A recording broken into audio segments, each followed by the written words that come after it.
Well, good evening. I know some of you are still taking your seat, but let me welcome you. I'm Orville Schell, Dean of the Graduate School of Journalism. I particularly want to welcome, well, thank you. Tomorrow is our graduation, and so I want to just say a particular word of welcome to our students, their families, and their friends who are here. It's been an incredible class, and we'll miss you starting tomorrow afternoon, so glad you're all here. This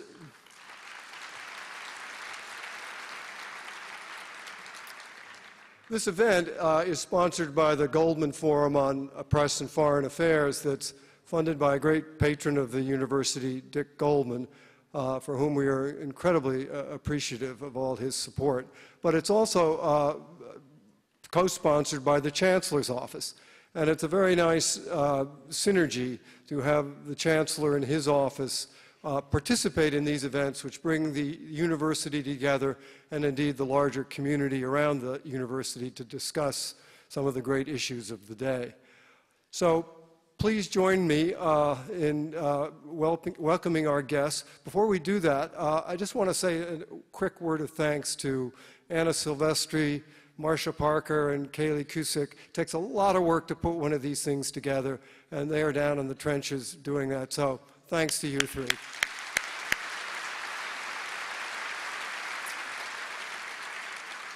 Our guests will be signing books outside afterwards for those of you who are interested, so please stop by.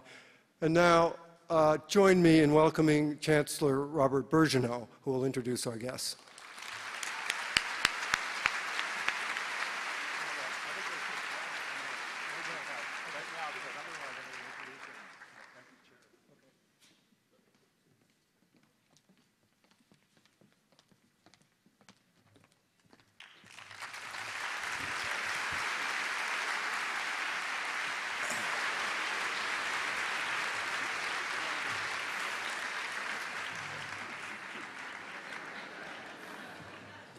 This is highly choreographed, and the music stops. It's great to be here again. The last time I was here was last month for my inauguration, and for those of you who were here at the time, this time there's no bomb scare, I think. Good evening and welcome to what I'm confident will be a most thought-provoking and engaging evening. Like Orville, I'd like to thank the Goldman Forum on the Press and Foreign Affairs at the Graduate School of Journalism for partnering with my office to sponsor tonight's discussion.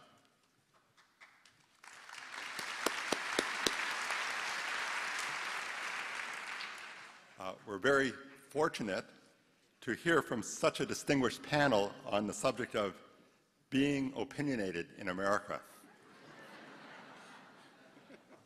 As if there's no opinionated person at Berkeley. While free speech and voicing opinions are foundational elements of the United States, and most certainly Berkeley, they often come at a high cost or incite conflict. The freedom to voice opinions is a hard-won right in this country, and one that must be continually protected. Too often, diatribe and shouting down opposing viewpoints masquerade as discussion in the mass media and even at small events. With that in mind, a weekly column in the only truly national newspaper is a hard-earned privilege and a great responsibility.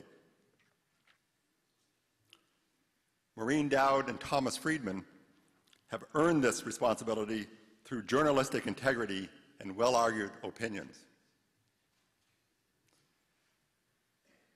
I'm sure you, like me, sometimes agree with what they write, and sometimes most certainly do not. And that's just as it should be. What matters most is that they make us think, make us question our own opinions, and consider other viewpoints. I'd now like to introduce our panel members. First of all, Maureen Dowd, winner of the 1990 Pulitzer Prize for Distinguished Commentary.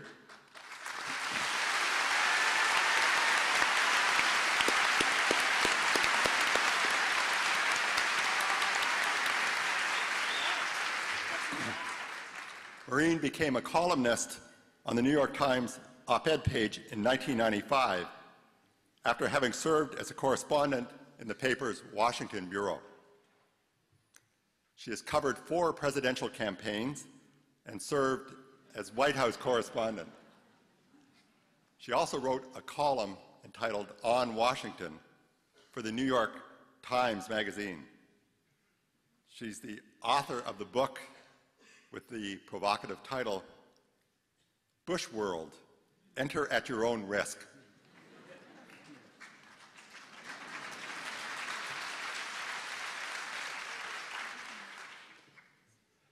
Thomas Friedman joined the New York Times in 1981 as a financial reporter specializing in OPEC and oil-related news, and later served as the chief diplomatic, chief White House and International Economics Correspondents.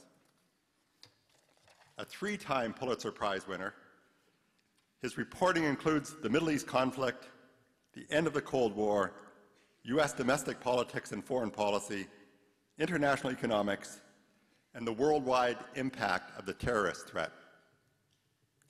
His foreign affairs column, which appears twice a week in the Times, is syndicated to 700 other newspapers worldwide.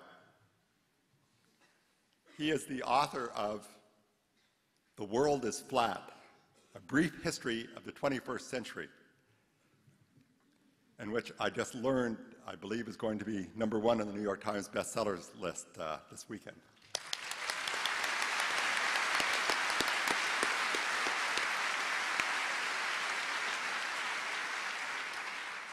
Mr. Dowd and Mr. Friedman, Ms. Dowd, pardon me, jeez. I'm really sorry about that. Ms. Dowd and Mr. Friedman are joined tonight by 2 distinguished professors from the Graduate School of Journalism. Associate Dean and Professor Cynthia Gorney is a former staff writer for the Washington Post, where she worked as a West Coast-based national correspondent, South America bureau chief, and Metro reporter. She's the author of Articles of Faith, a frontline history of the abortion wars, and has written for numerous magazines, including The New Yorker and the New York Times Magazine.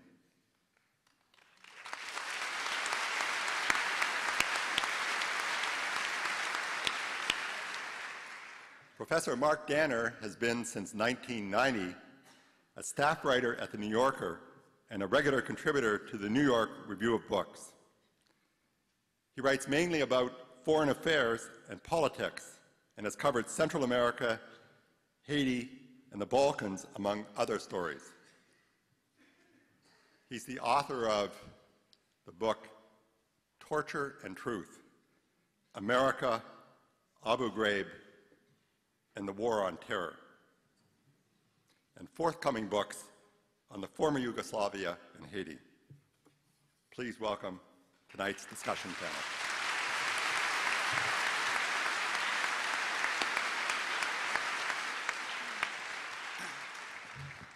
Thank you, Chancellor. Welcome, Maureen Dowd and Tom Friedman. Welcome to Berkeley's famous savage audiences. Cynthia and I were discussing earlier what you all would like to know about these people who accompany you at breakfast a couple days a week, and whose words you laugh at and perhaps curse now and again. I don't know, does anybody curse their words here at breakfast? That's good. We need something to work with. We realized, by the way, Cynthia and I, that both of us have worked with Tom and Maureen about 20 years ago. I was Tom's editor on the New York Times Magazine and was very proud to publish some of the chapters that later became From Beirut to Jerusalem, a spectacular book. And Cynthia engaged in savage competition with Maureen in the Montgomery, Virginia Bureau. Maryland. Maryland, ooh, excuse me. Sorry, I'm fact-checking already here on stage. And we thought, well, we could begin by saying, what the hell have you two been doing for the last 20 years? But now the Chancellor has taken care of that, I'm afraid. So I think we're going to begin with what we discussed as the nerd-neurot question, which is basically beginning with, were you a nerd in high school? And if not, what exactly were you? And secondly, how neurotic are you exactly? Which can be translated into, how exactly do you work? As I walked over here with Tom tonight, he was kind of palpitating, and this is only because he's been in 3 or 4 cities during the day. So we want to know not only kind of where they come from originally, and how they became what they are, but also how they go about being and doing what they do and what they are. Maureen, I want to jump on you in a particular way on that one, and I do remember our days from sitting together in the Montgomery County newsroom. In the beginning of Bush World, in your intro, I think the opening line is, "I'm not well suited to being a polemicist." What happened?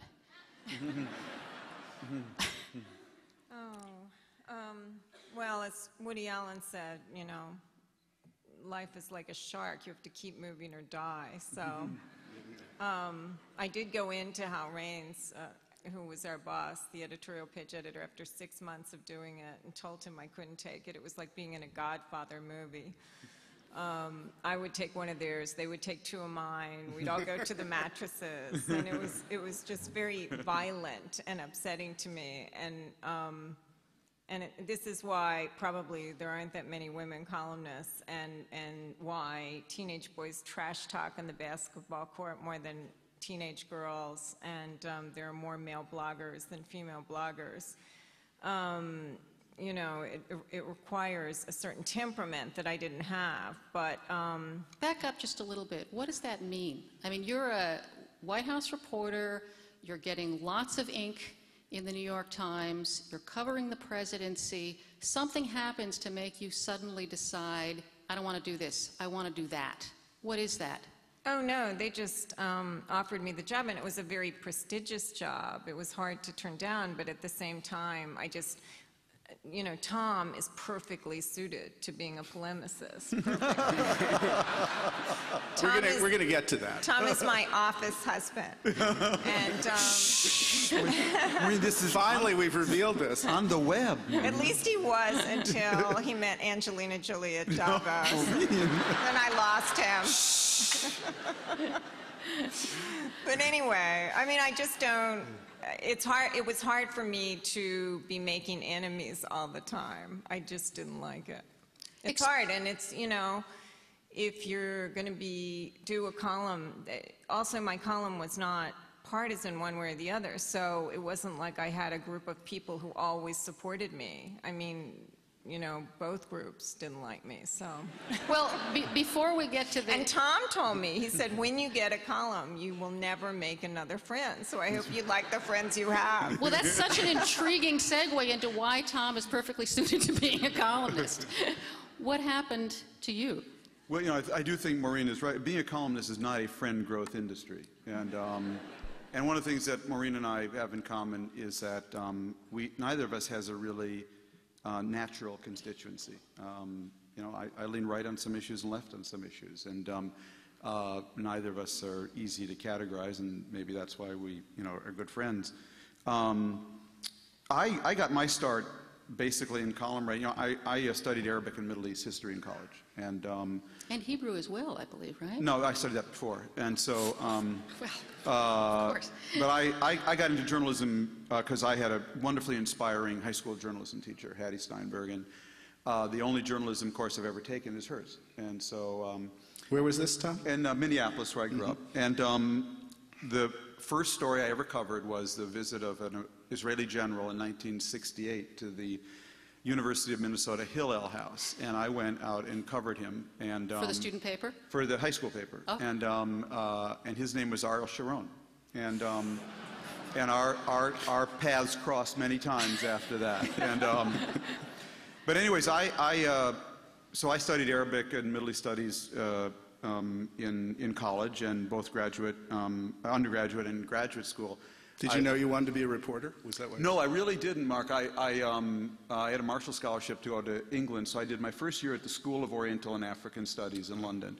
And I always liked, writing, but I really didn't write much. But I got my start in journalism and as a columnist in 1975, walking down the street in London with my then girlfriend, now wife. Then the London Evening Standard, the tabloid, they have these blaring headlines. And at the time, Jimmy Carter was running against Gerald Ford for president. And the front page tabloid on the Evening Standard said, "Carter to Jews, : if elected, I promise to fire Dr. K." Now, what was this about? Jimmy Carter is running against Gerald Ford for president. And to win Jewish votes, he's promising to fire Henry Kissinger. So I thought, that's really interesting. And here's a guy running for president, and to win Jewish votes, he's promising to fire the first ever Jewish Secretary of State. And I went back to my dorm, and to this day, I have no idea what in the world I was thinking. But I sat down and I wrote an op-ed piece, I had a column about it. And by happenstance, my then girlfriend, now wife, happened to be family friends with Gilbert Cranberg, who ran the wonderful editorial page of the Des Moines Register, where my wife was from. And she took that column home and gave it to Gil Cranberg. You can't leave us hanging, Friedman. What did you say? Well, I'll tell you in a second. It was pro-Carter, I have a feeling. Strongly pro-Carter. She took that column home and gave it to Gil Cranberg, and he ran it with an Outh cartoon on the op-ed page of the Des Moines Register, and they paid me $50. You'll notice that's coming before he remembers what he actually said in the column. It really was. The point was that I thought that was the coolest thing in the whole world. That I had been walking down the street. I had an opinion. I wrote it up, and someone paid me $50. And I was hooked ever after, and basically throughout my time, I eventually went to Oxford, and I wrote op-ed pieces for the Des Moines. Tell us what he said. So you're saying that you were an op-ed columnist before you were a reporter? I had never Many of your critics believe that. I'd never covered a fire, I never covered a city hall meeting, and when I went to apply for a job with UPI, I had 11 op-ed pieces from the Des Moines Register and the Minneapolis Star and Tribune. Okay, I really want to get back to this question of how neurotic you are, which I think is very important. And I mean by that, how exactly do you work? What exactly do you do? I mean, you have to file these things a couple times, a week. Are you actually, what is your day like? Do you spend... Well, I think Maureen and I actually work a lot alike. I talk my columns out before I write them. And so, like we were doing walking down here. This is your then girlfriend, now wife, listening all to my this? columns. I have a brain trust of about 5 people who I talk a lot of my columns out with. And I will literally just go to any subject, and I will get exercised about something. And last week I was talking on the phone with someone I talked to a lot, my friend Michael Mandelbaum, and we were talking about arms control, this whole North Korea-Iran story. And I just said, this thing is so stupid, Mike. I mean, the whole thing, there's all these tortured articles about six-party talks, backflips and loop-de-loops, of this kind of... It's all so obvious. All China has to do is say to North Korea, knock it off, okay? Or you're gonna freeze. We're gonna take your oil away. Which part of that sentence don't you understand, okay? And Iran will not do any more nuclear bombs if the Europeans say, if you don't desist in this, we're not going to trade with you. Which part of that sentence don't you? And so I get really exercised. And then I say, hey, that's a good column. I think I'll write that, okay? And does Mandelbaum say anything during all this? Then we wrestle back and forth, and no, he comes up, he then came up with the lead. He said, yeah, it reminds me of this story I told in my book, about this girl who goes over to a friend's house for dinner. Mother says, would you like Brussels sprouts? The girl says, I love Brussels sprouts. And mother serves her Brussels sprouts. The dinner is over. The girl hasn't touched her Brussels sprouts. The mother says, what, you haven't touched a single sprout? You said you liked them. She said, I do like them, just not enough to eat them, okay? And so, yeah, sure, the Chinese want North Korea not to have a bomb, but just not enough to do something about it. And that's how a lot of my columns happen. Tom, your process is a little bit more transparent in many of your columns because you often write about the process of your reporting. You write about these conversations. When you're writing about globalization, you often write with great excitement about the particular technology that's allowing you to be talking to whoever it is you're talking to. Maureen, yours is not quite so transparent. Tell us a little bit about the way that your day actually works, and in your case, I want you to end up with what happens when your pro-Bush sister calls you at home that night. But where does the reporting come from? You live and work, in some senses, in a more contained community, even though you're writing about issues that touch internationally than Tom does, because you're in Washington. How does that work? Well, even when Tom and I are both in our offices in Washington, he leaves a lot earlier than I do because he's a natural polemicist, and I have to be terrified that there's going to be a blank space in the paper the next day before I can actually start writing. Now we're getting to it. Well, it's a joke. It was a joke among terror. No previous reference to neurotic. Our biorhythms were perfect because I file really early and Maureen files really late, and so when we're together, it was perfect for our editing. Yeah. You know, so because the copy editor is done with Tom by the time mine gets in. But so I just have to stare at the blank screen and be scared. And But where does the information for you come from? Are you? oh, I do the same thing. I mean, you know, Tom and I covered the first Bush White House together, and you know, I was a political reporter for a really long time, so I know a lot of people, and those people know a lot of people, and I talk to a lot of people. So how much telephoning do you do? Do you do a lot of reporting for a column? Yeah, I mean, the publisher told us when we got the columns he wanted reported columns, which sometimes you can do better than others, but that's what they want, and that's what we try to give them. Maureen, I'm interested in your family because you've made references to it a couple of times, both in the book and in your columns. We know from reading you that you have a sister who is a big Bush supporter. Mm-hmm. Tell us a little bit about your own background, particularly in Washington. Well, my family is like, my brothers are like Lou Dobbs, Bill O'Reilly, and Joe Scarborough, and my sister is like Babe Buchanan, so you get the picture. That's such a broad range. So what happens when you're all around the dinner table? They have never sought nor wanted to hear my opinion about politics. Ever. I think that's why she's a columnist. No one ever listened to her.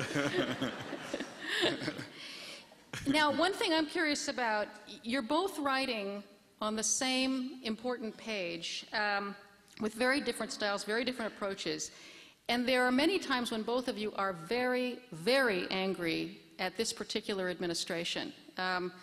These are two graphs I pulled from recent random columns in the last couple of weeks. Maureen Dowd writing, Mr. Bush wanted Iraq to have a democracy like ours. It's on its way. Nearing an ethics-free zone where a corrupt official can hold sway and a theocracy can curb women's rights.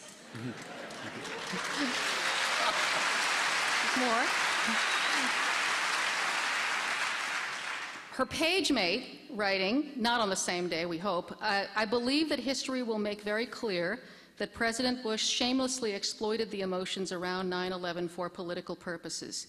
He used those 9/11 emotions to take a far-right Republican domestic agenda on taxes, the environment, and social issues on 9/11, an agenda for which he had no popular mandate, and drive it into a 9/12 world. Now,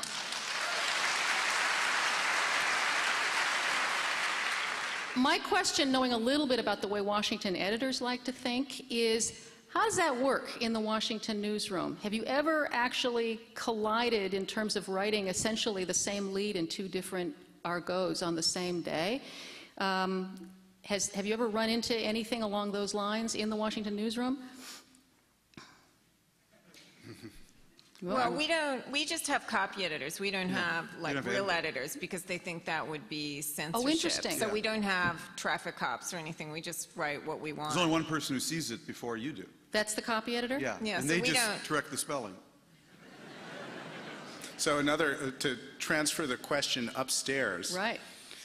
that would mean, I would think, that the only real critic that you have of any standing is, in fact, the publisher. Is that true? I mean, do you hear but from the he publisher? doesn't really get involved either because, again, that would be sort of inappropriate influence or censorship If you're talking to the publisher's talking to you, that's not a good thing. It's usually, a sign of trouble. So he really is very respectful of our right to have, whatever opinion that we want, as long as you're a columnist. But there's only a copy editor who sees it before you do. Now, Maureen, we talk a lot, sometimes, and just about ideas. I'll say, I'm thinking about this, help me develop this idea.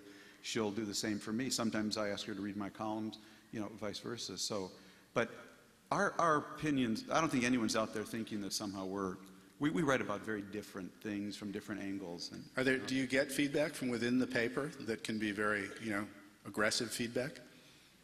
I'm not talking about from editors, but in general. From colleagues, From colleagues, yeah. Not really. Yeah. Do they talk to you? Yes, I've only been we're the most popular people in our office. Yeah, well, I mean, Tom and I were reporters for a long time before we were columnists, so we're pretty much an integral part of the Bureau. Yeah, we're friends with all the reporters. I like having an office in the Washington Bureau, but I don't know about Maureen, but I've actually only been to the New York Times in New York twice in the last 2 or 3 years. So I really, we don't have to go in. We really can be anywhere, anytime, and we're both fortunate. I mean, if she wants to go to Peru from here and I want to go to Beijing, we can both go without asking anybody's opinion or asking anyone's permission. And all they'll say is, I wonder what Maureen's going to write from Peru. And I wonder what Tom's going to write from China. So we are really home alone. Let's spend a little time climbing into the substance of these two books and the columns that you've been writing recently. Maureen, I guess I'd like to start with you. One of the more intriguing themes that runs through Bush world is the change of affection you seem to feel between 41, as you refer to him, Bush father, and Bush son. Talk a little bit about what it was like, what your relationship with 41 was like, and how that's changed, and what you really think is different about these two men as leaders. Yeah, people think that people often ask me, why you seem to, they might use the word hate or something, this president, and you loved his father or something. But I have to explain that I don't think, to me that's anthropomorphizing, because I don't think of politicians in terms of human emotions like that. I save those emotions like animosity and revenge and hatred for my personal life. They come in very handy. I want to point out to journalism students out there, this is a good lesson. Never anthropomorphize politicians. Yeah. Very important. I mean, I think of it more that, it's my job. From Shakespeare down to W, when you have absolute power that can poison you and you get tone deaf. And, this country has been through many crises that have scarred it because politicians, do things for their own ego or do ends justify the means things. And so it's just really important for journalists to watch them all the time. So that's what I like to think of it as, rather than, that you like one politician more than another. I mean, the first President Bush didn't like my coverage of him when I was a White House reporter. After he got out of the White House, we developed a sort of friendly, bantering relationship. He emails me and... He emails you? Yeah,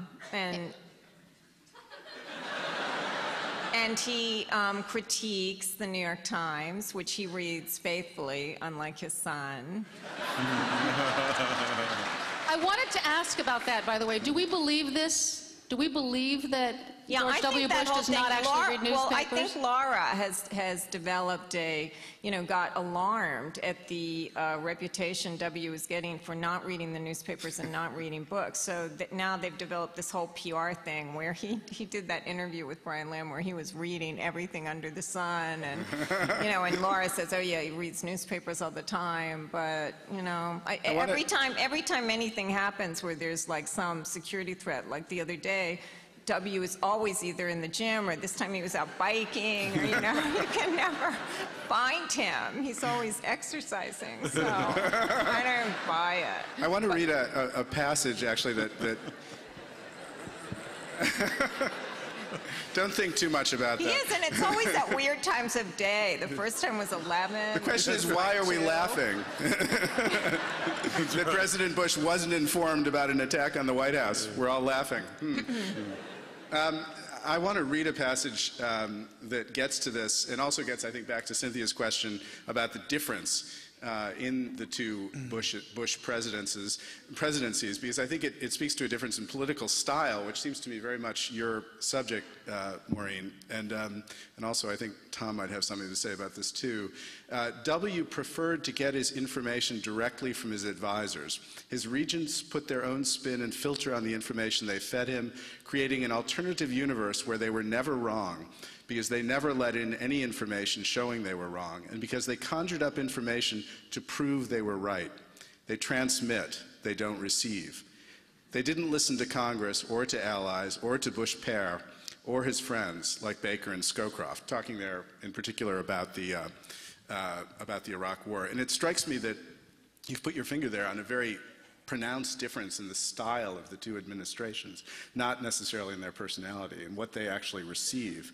And I recall also that Tom, before the war, though he supported the war, spoke again and again about the aftermath, the aftermath, the aftermath of the war, and they never listened, basically, at all. Do you get the feeling that this administration pays any attention to what you write? I do get some feedback. Unlike Bush 41 or Clinton, as Maureen can tell you, when Bush 41 would be doing a G8 trip or whatever, he would invite correspondents or columnists in, and if for nothing else, to say, here's what I want to do on this trip. I want you to understand what I'm trying to do. I'd like you to and I hope you'll convey that in what you write. Clinton always did that. This administration has never, ever done that. What happens now on these trips? Maybe they've done it with conservative, maybe they've done it with their own perceived constituency, but never, not on any consistent basis or any basis that I've been invited to. But can you make this into a broader, Maureen's quote's really about the broader style as well, that, to a lot of people, I think, key part about the war was indeed the point you made repeatedly, which is, what about the aftermath? What's going to happen? What's going to happen? And the astonishing thing is, we found out in real time, it seems to me, that they literally didn't think about that, or at least they kept their own vision of what would happen and refused to think of another. Yeah. Do you think that's integral to the way this administration I think it's thinks? a very, very insular group. There's no question about that. I have spoken to the president one time at length about the war, privately. But other than that... Privately? What does that mean? Went in and had an off-the-record chat with him. Not like this. Yeah, this is public. And as a journalist, I'm very much interested in that. Yeah. What happens when arguably the most influential foreign affairs columnist in the country sits down and has an off-the-record chat with the President of the United States? What's the working understanding going in? You ask him what he's doing, why he's doing it, how he sees things, and it's very, very helpful. And he wants that to be off the record because? I have no idea. But it was very useful for me, since I'm very interested in how they see this, how they understand it, and where they see us at any given point. Well, what did you think about his sources of information? Did he seem like he was well informed? Yeah. Certainly didn't strike me as uninformed at all. He wasn't riding a bike while you talked to him or anything like that? He wasn't on an exercise cycle. Now, other people, I on a regular basis, would go see people at the State Department, the Secretary of State. Truth be told, I do a lot of my reporting now with the military. I find them the best source of information in Washington. It's the military part of the audience. People clapping with one hand for the military. And, It's Berkeley, Tom. it's just Berkeley. But I would say, like I haven't seen Rumsfeld, for instance, ever since I called for him to be fired. So They're so sensitive, these people. They really are. But as a general point, all I'm saying is these people do not reach out to anyone that I know of who doesn't 100% share their point of view. But I mean, take that a little bit, both of you, if you could, because I do think, you know, that quotation and the point you just made is something, it seems to me, very distinctive about the administration. It's their strength and their weakness. When they seize on a goal, they're relentless. They don't stop. They continue, whether it's taxes or the Iraq War. But the other side of it is they seem not to have a feedback loop. When things go wrong, as in Iraq, where they went wrong right on the television, you know, the looting was right in front of people, they were not able to shift position. Why is that? Well, you know, I have to say, as a reporter, I talk to as many people as I can. I mean, because I find you never know where you're going to get an insight. And whether it's from a private or a sergeant or a lieutenant colonel or a general, whether it's from a diplomat or the secretary general or the secretary of state. So I'm constantly trying to gather information, and that informs my views. And I find it very troubling that anyone in a position of enormous responsibility wouldn't be behaving in the same way. Tom, there's something that you wrote last month, which I'm now doubly intrigued by and worried about, given that you've told us about this off-the-record conversation and that you talk to the military a lot, which shows up in the columns.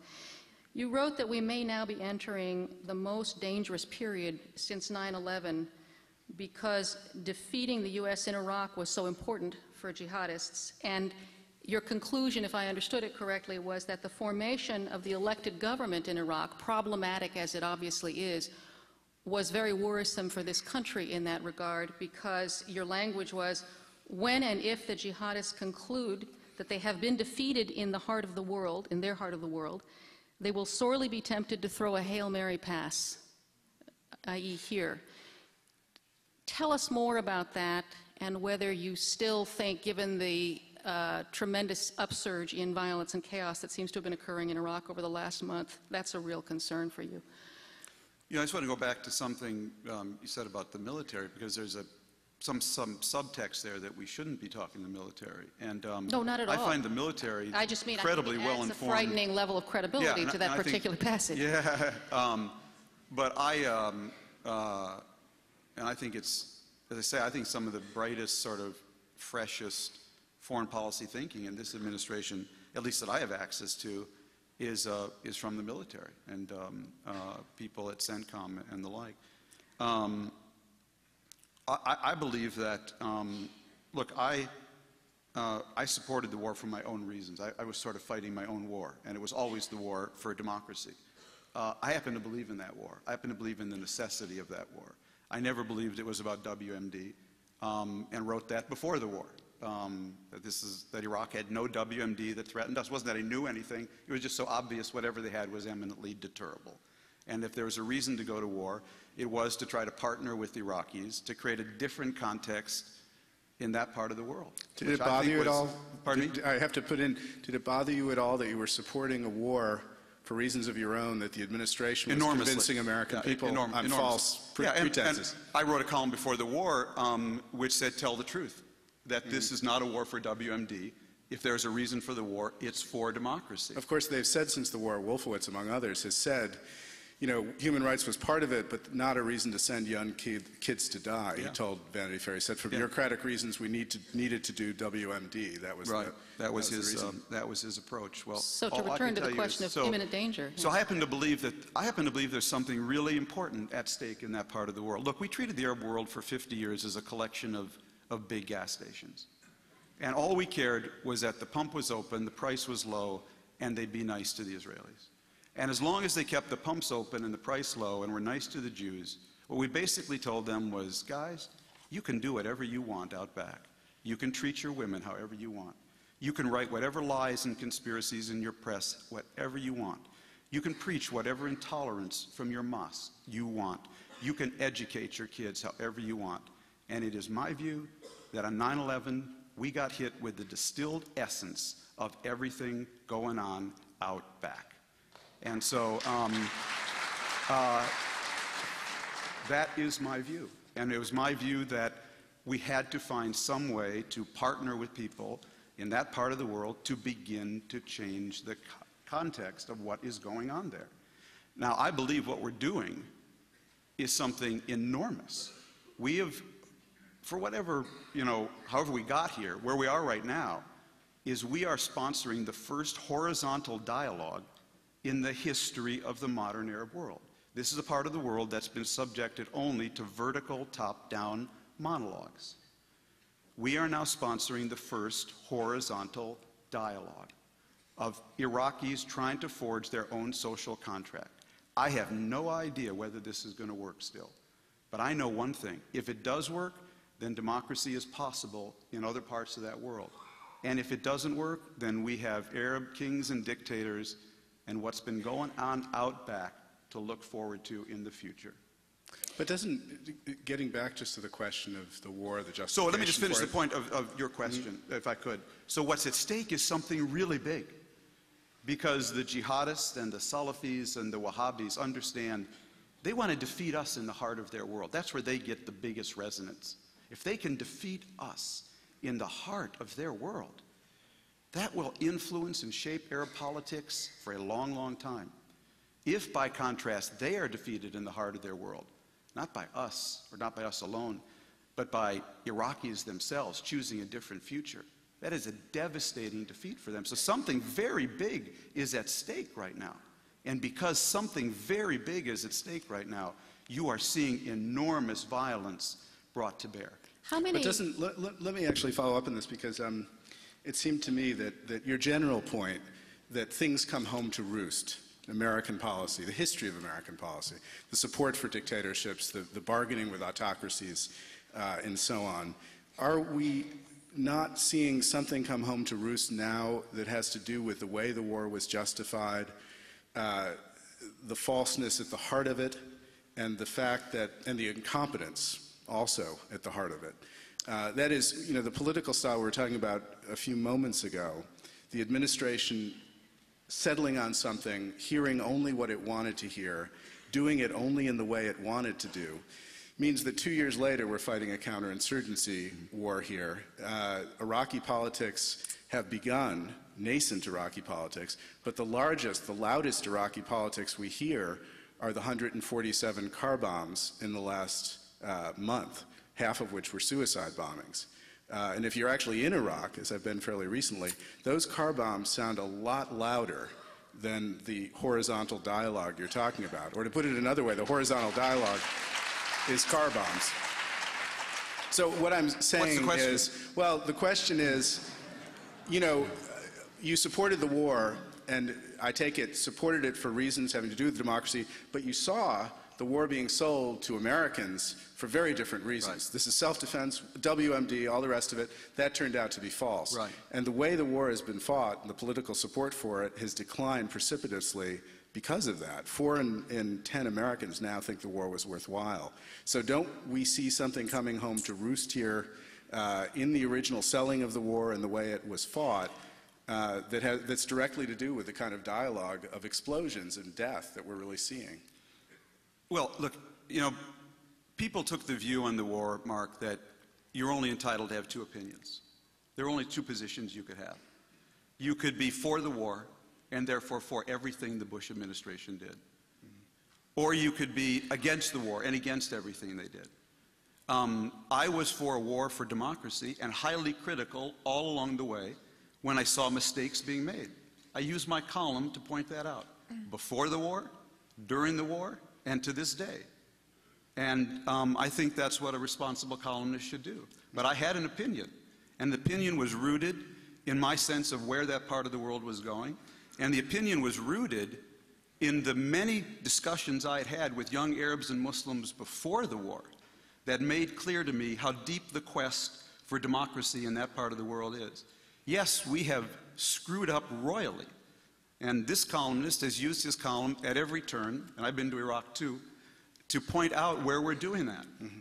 But I happen to believe that something very big is at stake there, and I'm not going to desist Tom, you get from pointing that out. You get translated into Arabic, among other languages, Yes. right? Where does your column appear in the Arab language world? It appears in Sharq al-Awsat, among others, which is the main Arab, pan-Arab newspaper published in London, twice a week. And as far as you know, is there distribution in the Arab world itself, yeah. not Goes just all in the? over. Okay. Yeah. What is, I go on Al Jazeera a lot too. What are the letters to the editor like that you see? What kind of reaction do you get from that part of the world, Arabic and otherwise? But I'm interested in how you read in Arabic. Well, I have many detractors there, you know, have no doubt. But you know, I took Gail Collins to the Middle East for a tour of the Arab world about a year and a half ago. Editorial page editor. The of editorial New York page Times. editor, Maureen's boss. And she came back and liked to say that going with Tom Friedman to the Arab world is like going to a mall with Britney Spears.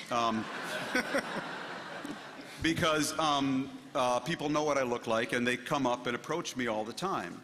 Now maybe it's all self-selection, but I can't tell you how many young Arabs and Muslims came up to me in the 3 years after 9/11 and said, Mr. Friedman, please keep writing what you're writing, because you say what we feel but can't say.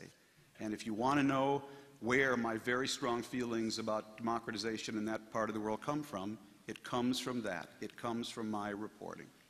Maureen, you did some pretty savage writing after a visit, what was it, about 2 years ago to Saudi Arabia, after having spent some time there.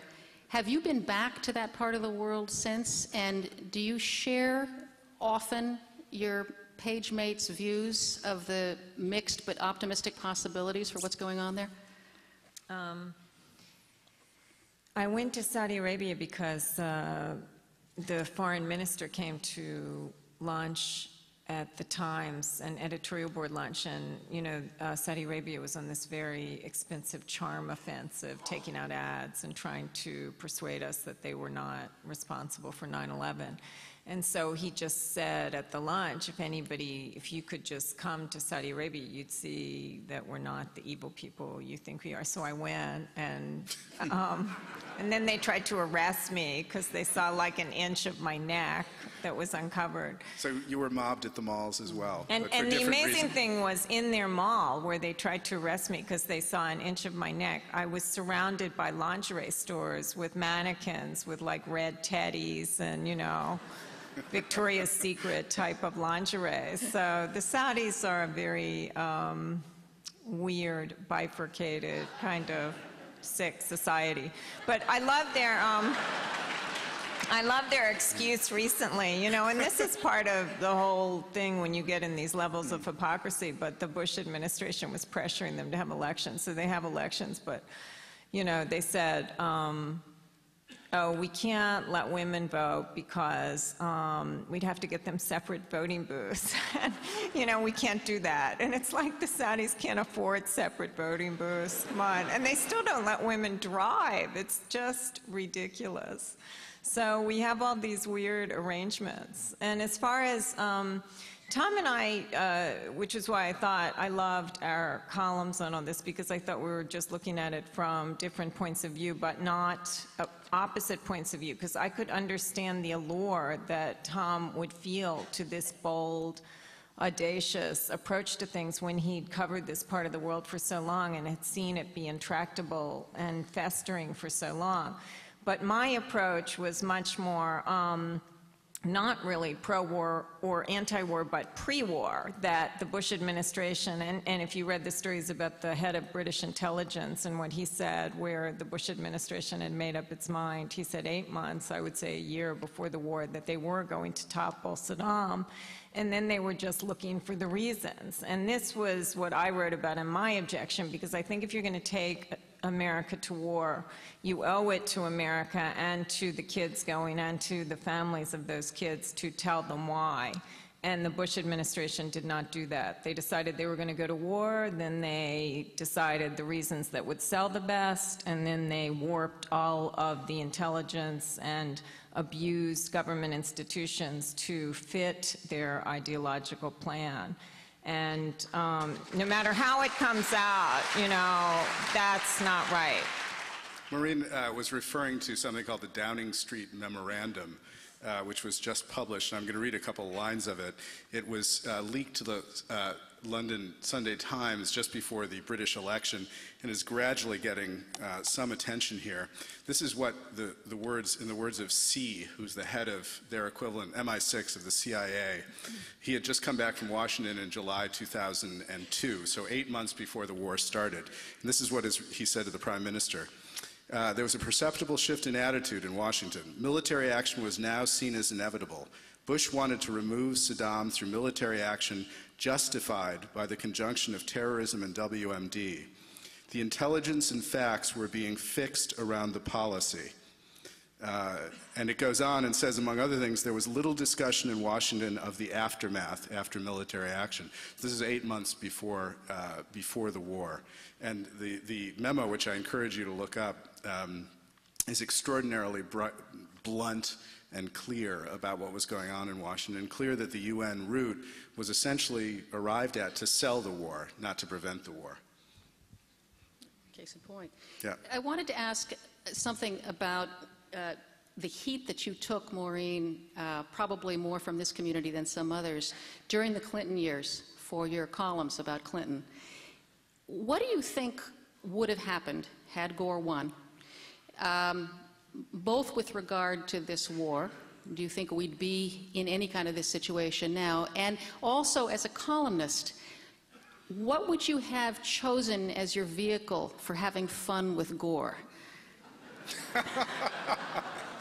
He would have gotten a nickname. Well, Gore would have been fun to cover, but you know, Gore, I think, you know, to bring in Tom's book, I think Gore would have been much more focused on broadband, where we're falling, you know, free falling, than replicating Star Wars, you know, missile defense shield, which this group is still focused on. I mean, at least he was into modernity. I mean, I just feel like we are reeling backwards. I mean, teaching creationism instead of evolution, dismantling the New Deal, you know, we're reeling backwards in science, and we're not, you know, supporting stem cell research, and it's just the whole country is being kind of yanked around by this politicized evangelical Christian right. And, you know, it's just, it makes me really sad, having, you know, been a child when JFK came in, that sense that America was on the cutting edge of everything, and everything was going to be exciting, and we were going to be the tops and everything. And now you just get the feeling that we are just, you know, moving backwards as fast as Cheney can take us. Tom? Let me move that question over to you, Tom.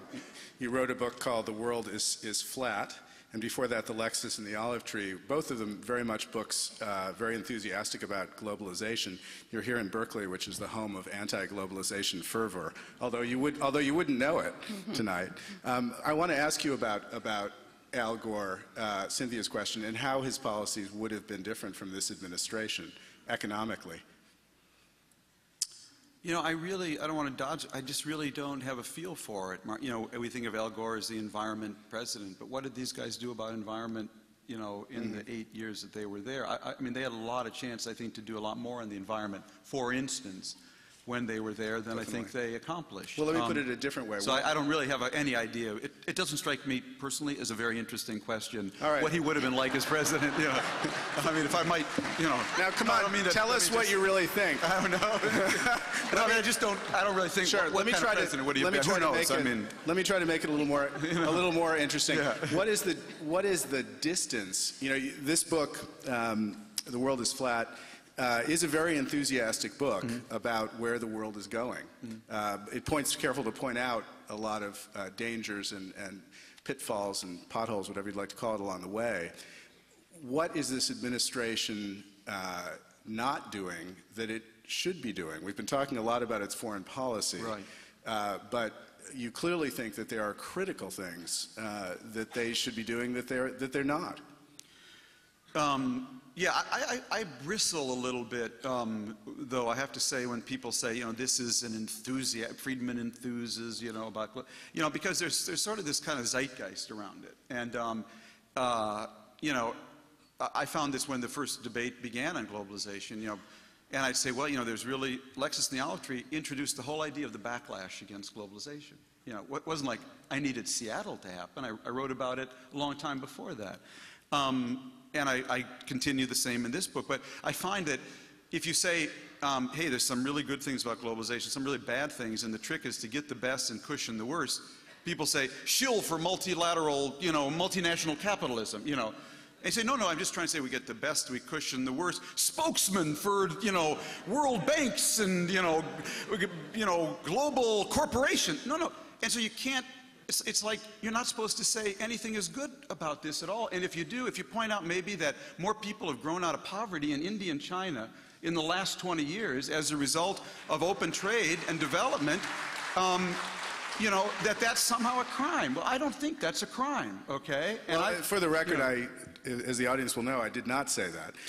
But it's, having read the book today, it is an enthusiastic book. It's, and you know, I think that's one of the reasons why people like to read you. Right, but I am enthusiastic. You're from the Midwest. You're an enthusiastic guy. Right. You know, but I am enthusiastic about you got to admit that. Seeing people grow out of poverty. Yes, I am enthusiastic about that. Right. So I'm just saying that it's. Anyways, what is this administration, you know, not doing? Wow. I mean, what are they doing? You know, we just cut. You know, we're going into a world where, you know, Bill Gates says something in that book that I really was struck by. He said, if you had a choice 30 years ago of being born a B student, let's say in Berkeley, or a genius in Bangalore, 30 years ago, well, there's no question what you would want. You would want to be a B student in Berkeley 30 years ago, because your life chances were so much greater as a B student in Berkeley than a genius born in Bangalore or Beijing, which was trapped inside, one in a cultural revolution and the other in a socialist economy. When the world is flat, you don't want to be a B student in Berkeley, because every genius in Bangalore and Beijing can now plug and play, compete, connect, and collaborate more than ever before. And so I believe the flattening of the world presents an incredible opportunity, about which I'm very enthusiastic, and an incredible challenge to us. Tom, let me just finish. Sure. We're melding with two cultures, you know, China and India in particular, that feel themselves coming from behind, that have a very high ethic of education and emphasis on education. And I think we have to approach what I call flatism with as comprehensive a strategy as we did communism. And I believe, you know, this is a time, if you want to reconvene Congress at midnight, why don't you do that to debate why in the world we're cutting $100 million out of the National Science Foundation budget at this time, and not about Terry Schiavo, you know. So I think we need a comprehensive plan. Those were all the B students, by the way, who were applauding. And I don't think this administration has even begun to talk about it, Mark. I find it very dispiriting. Again, why are they so unreceptive to these ideas? I mean, this doesn't seem, the emphasis on education, the cuts they're making in technology funding, in research funding and other things, broadband, they seem absolutely obtuse. I mean, why are they doing it? You know, I pointed this out today. It only occurred to me when I got done with the book. I wrote a 488-page book about this new phase, the flattening of the world, and I only realized afterwards I didn't speak to a single person in Washington, D.C. I mean, I had an accidental conversation with Colin Powell about it, and I discussed something with a librarian at the National Science Foundation. So I basically, and I live in Washington, D.C., you know, and so it almost like never occurred to me. It's just not part of their worldview, their emphasis, or their discussion. But what struck me, this is the 6th week of a book tour, in talking to parents around the country, there's a huge undertow of concern about this out in the country. And some politician's going to figure this out, that this is a huge, huge issue of concern. And this and energy. And I'm waiting for some politician to combine the education deficit with the energy deficit with the deficit and roll that into a political platform.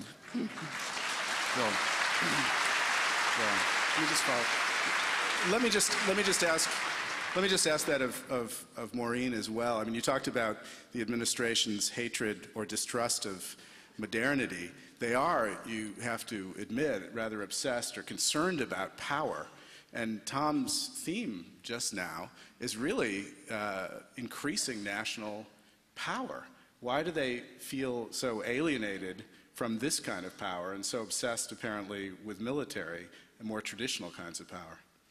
I don't know. I have a friend at the paper who thinks it's because they didn't get any of the girls in the 60s. They're punishing the country. All I know is they all hated the 60s. They're going to stomp out that decade if it kills them. You know, that was part of what the war in Iraq was about from Cheney's point of view, and Rumsfeld's. They wanted to exercise our ambivalence about the use of power, you know, after Vietnam, and the if it feels good, do it, Clinton-esque ethos, and we were going to kick some Arab butt and be strong John Wayne people again, 50s people, not 60s people. And, you know, this subtext of the 50s versus the 60s was a really strong part of this administration, and now they've taken it back even further. They just want to dismantle the whole century. They're gonna dismantle the New Deal, and I don't know where we're going to end up. You know, it's the turn of the century, but it's the wrong century. So again, why are we laughing? Maureen, we've got some members of the audience were invited to send in questions before we got started. And I'll toss the first one at you. It's a softball.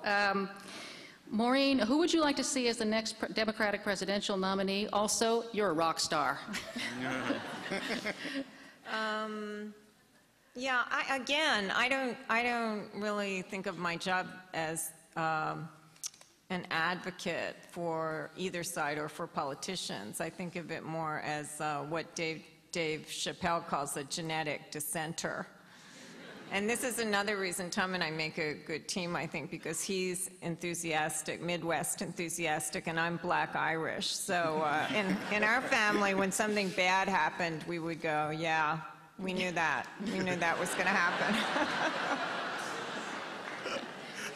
So you're gonna duck the nominee question altogether? Well, I'm not into predictions. That just isn't the nomination what I do. just is something bad that's going to happen. Is basically what you're saying. It's going to be bad. Be afraid. Be very afraid. I've got a question here from for Tom. It says you are a journalist and not part of the academic community. However, your books reflect much in the way of academic thought theory. How has political science and the academic community received your recent books? And, sorry, both of your recent books. What's been the reaction they want to know among the professor set? You know, The World is Flat's only been out a month, but yeah. And it's already a #1 bestseller, so one of the reactions is intense irritation. We can just That's right. They're angry. They're angry. They're very angry. Yeah, we were very excited when Tom overtook Jane Fonda.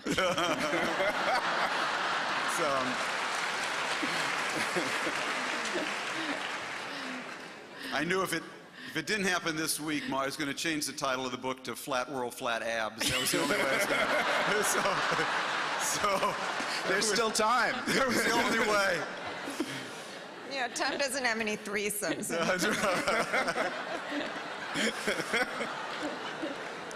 You know, it's really too bad Sapphire isn't here because Maureen and Bill and I actually shared a suite together, a sort of hall at the New York Times, which Jim Russert labeled Murderer's Row, and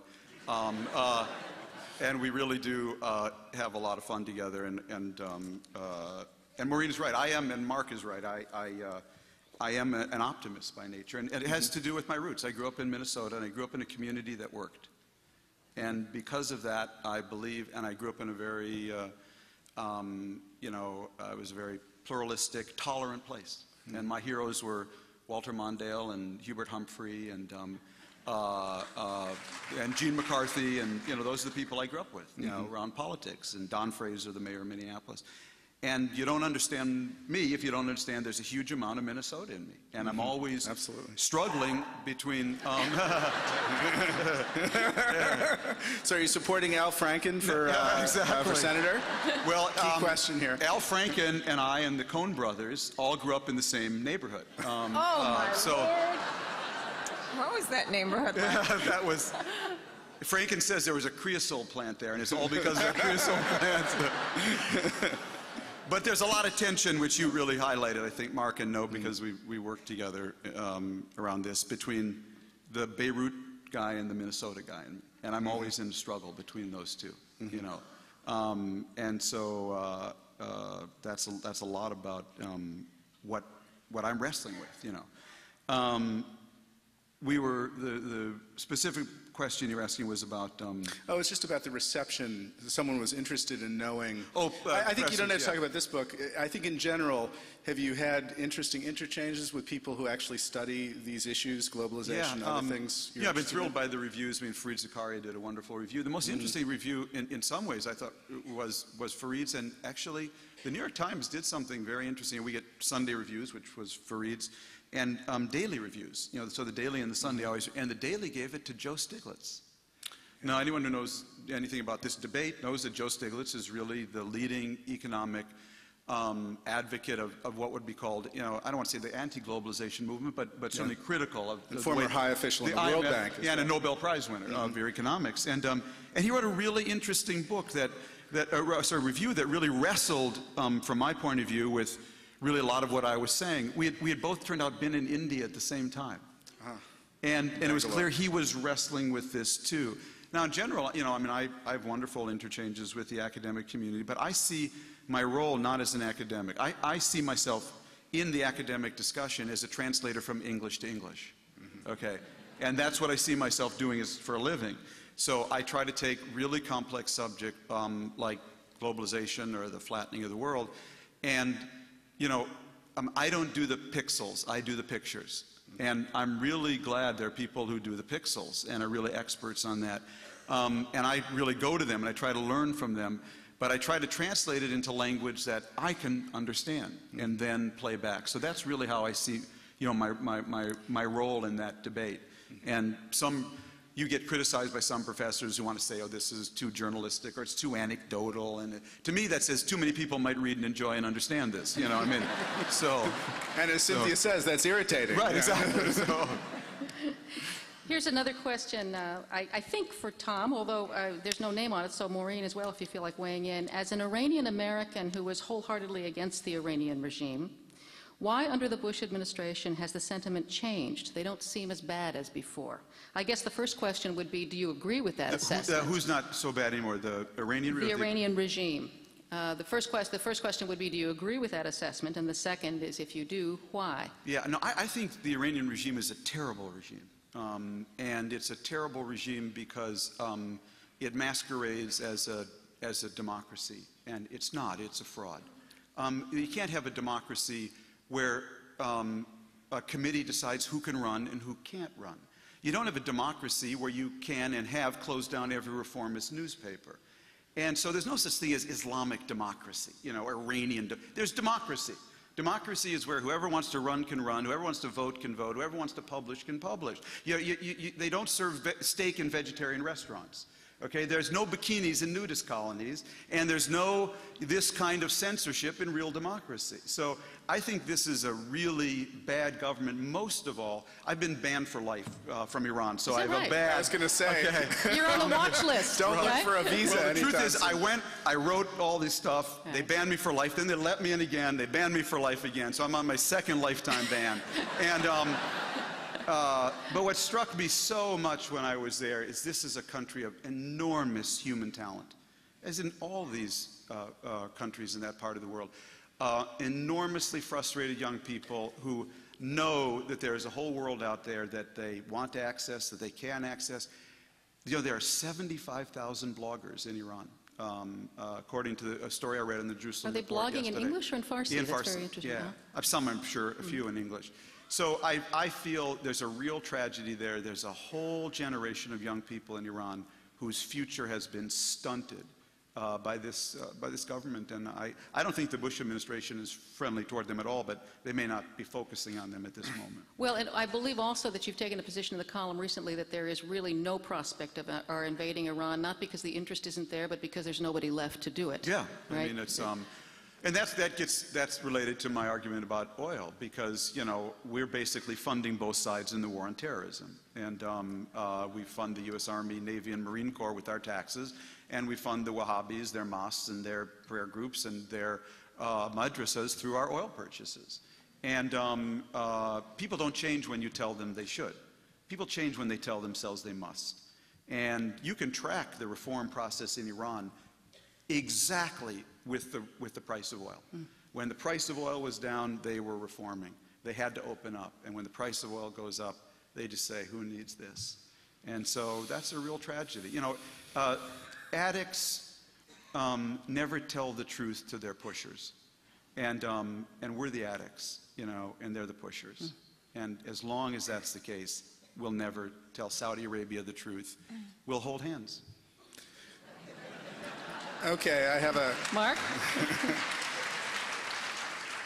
I have another question that actually dovetails pretty well with that, I think, very narrowly framed. How do we reverse our destiny from the track the neocons have set us upon and ensure we won't meet the fate of the Roman Empire? Maureen, I think Maureen has to. I think we No, I think this has Tom's name written all over it. Now, well, no, I think it's really a question about the neocons and whether, do you think the ideological cast of the administration is changing at all? I mean, we're talking just now about Iran. You know, Cynthia's point, and I think Tom's point in the column, was that perhaps the edge of the triumphalism, the edge of that has been reached, partly because of a lack of resources. There are no more troops. Yeah. So ideologically, they're at the end. Do you think that's going to show? I think the administration's making a lot of progress, because before they were bullying and insulting and unilateral, but they had Colin Powell to provide a different face, you know, and they were able to use him to push their war. But now they're just going to have John Bolton providing the true face of the administration. So that's progress. And what a face. So we should just watch John Bolton's mustache and take that as a sign of what Is the John future will Bolton a be? sure thing, Tom Friedman? I don't know. I And really don't. if I think it's a wild card right now. And is he as wild a wild card as he's being made out to be? Well, you know, I did a column about this, and I just did one piece on it. In my view, it's just not very complicated. He's just not the best man for the job. And why would we not send the best person for the job? And I believe you've suggested who the best man for the job might be. And I did suggest the Rather best surprising. person for the job. I said the president should just call home and appoint his father. You know, the interesting thing is Senator Voinovich, of course, said that explicitly. That he's Which not the best man. he's not the, yeah. Well, it was fascinating to me that he gave this, this incredible speech denouncing Bolton, and then essentially let the nomination go forward and probably let him be confirmed. And I think that's fascinating. It strikes me as sort of interesting about the temper of Washington and the fear, in a way, in the Senate right now that no Republican, even though this guy is clearly disliked and disapproved by at least 4 senators on the Republican side of the committee, none dared to vote against them. Only one had to, and none did. Why is that? You know, Mark, it's related to something else, and I don't know, Maureen may have a domestic side of this, but when I came to Washington, when Maureen and I started in the Bureau in 1989, in my case, there were so many interesting people in Congress to talk to about foreign policy. Pat Moynihan, Sam Nunn, Paul Simon, a lot of really interesting, Bill Bradley, people really interested in the world, Steve Solars, who traveled the world, who knew it deeply, certain parts of the world, whether it's Latin America or the Middle East. Boy, the number of people to talk to now on the Hill about foreign policy are just so few. And it's really sad. And Maureen, why are they so afraid? Well, I If I'm mean, interpreting that rightly. the Bolton contest now is about Bush's cojones, you know, so they've got to win that, and they're putting a lot of pressure on. Does everybody know what that means? But, you know, it was really funny, and there was a funny detail in our story today where it said that Condi had privately assured the, you know, senators that Bolton will be supervised, you know. And everybody's going, well, if he has to be supervised, why are we sending him? But it reminded me of this time in Bush 1 when Tom wasn't my partner at that point, Gerald Boyd was, and John Tower, who was one of the only other guys whose nomination went through what Bolton's is going through, was up for you know, Secretary of Defense, and he had all these problems. He had, you know, been charged with drinking too much and running women around desks and things. And so John Sununu, the Chief of Staff, you know, Gerald and I went to interview him, and he said to us, well, what if we could get John Tower to just drink 1 or maybe 2 glasses of wine a day? And what was the answer? What the hell are you talking about? You know, I mean, he was bargaining with us. Like, if we could get him down to 1 glass of wine a day, could he be Secretary of Defense? And that's what this reminded me of, Condi calling these guys and going, okay, what if we have him totally on a leash? Then can, you know. But this is about Bush now, and if he loses this, then he would be a lame duck, so they're just getting all their ducks in a row on it. Which reminds me, what do you make, Maureen in particular, of the new apparent Bush-Clinton friendship? Is this photo ops or is this real? I'm talking about Bush 1. Bush I'm Daddy talking Bush, about Bush yeah. Dad and Clinton. No, they're both very friendly guys, and you know, the Bushes are a very competitive family, but you know, there's no reason to be competitive with Bill Clinton anymore, you know, so. Yeah, and also the interesting friendship, the alliance between Newt Gingrich and Hillary, which is really weird. Oh, God. I don't even want to speculate on that.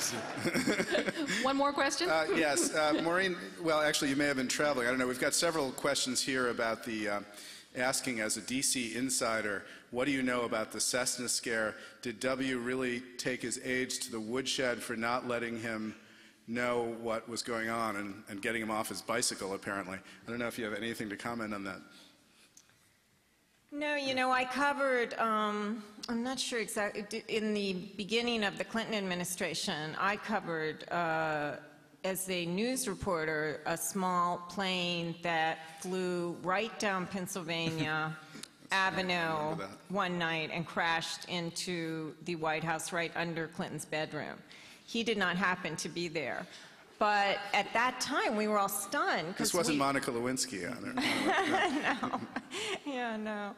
It was a guy who, it was not a terrorist. It was just a guy who was depressed and wanted to commit suicide. So he just flew this little plane right into the White House. And we were all stunned because we had always assumed and sort of been told that there were, you know, anti-aircraft missile on top of the White House and this could never happen. And it's just unbelievable after everything they allegedly put into place after 9/11, which we had a story the other day admitting that all the stuff they bought to protect the ports and airports don't work, you know, and they're going to start again, just like the FBI with the computers starting all over again, billions of dollars later. And it just amazes me that after all this, the same thing could happen again. But no, but Bush was biking in the park. One final? He's a happy guy.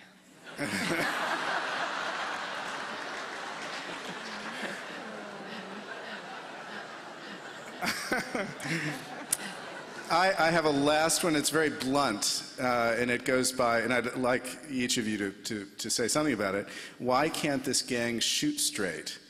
Does ideology cause blindness? Tom? Yeah, I think it does cause blindness. You know, just to go back to the question you asked earlier, Mark.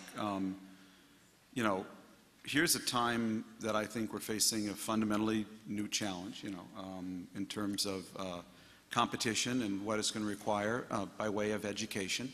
for our kids. You know, as I've been saying, when I grew up in Minnesota, my parents used to say to me, "Tom, finish your dinner.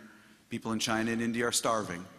And I tell my girls, finish your homework, because people in China and India are starving for your job. And in a flat world, they can have it.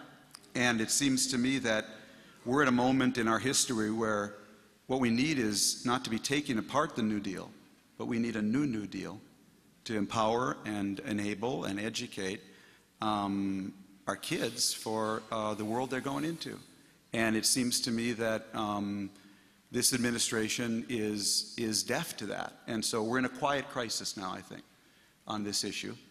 And it's going to build. And if something doesn't happen, that quiet crisis is going to turn into something that really will, I believe, affect our standard of living. And I will end by quoting my friend Paul Romer from down the road at Stanford, who likes to say that a crisis is a terrible thing to waste. Maureen, how quiet do you think this crisis actually is? Well, now that Tom has come over to the dark side and said something a little pessimistic, I'm going to agree with him and leave it there. Maureen and Tom deciding, yeah.